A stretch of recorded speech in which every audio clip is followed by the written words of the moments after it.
So in this video, we are going to look at versioning in S3, and we are going to look at a practical example so you'll get an idea what versioning is in S3.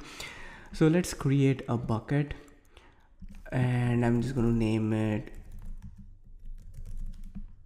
this, and my region is US East. You can change your region depending on which region you are in, and I'm going to click on create. So we have our bucket, and now let's upload a file to the bucket.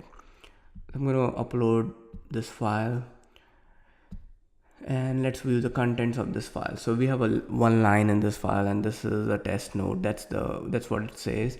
I'm going to close the file.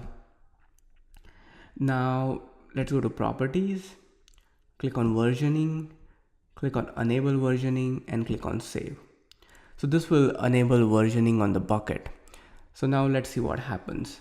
So we will go back to the bucket.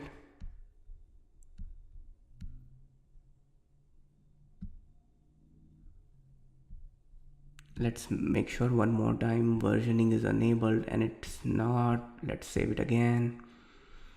It is enabled now.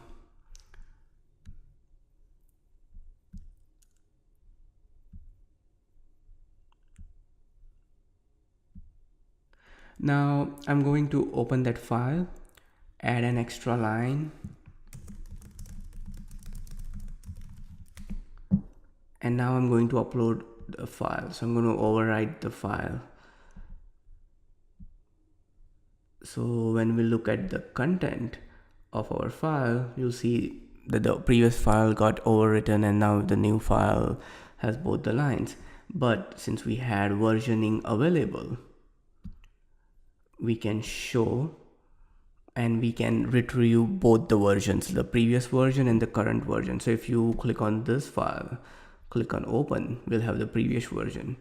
If we click on this file and click on open, we'll have the newer version. So this is how versioning works. But one thing you have to keep in mind, that these differences are not incremental.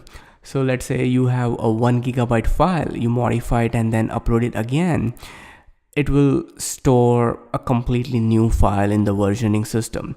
So now you'll have 2 GB worth of files, two separate files, and it doesn't store the difference, it stores the entire files in itself.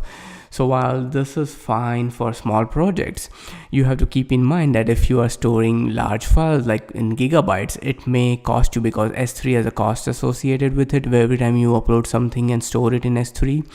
So you'll have to keep in mind that it's not like a version control of source code where only incrementals are saved or something like that. Here the entire objects are saved. So you have to calculate your cost in this. So in this video we saw a demonstration of versioning inside S3.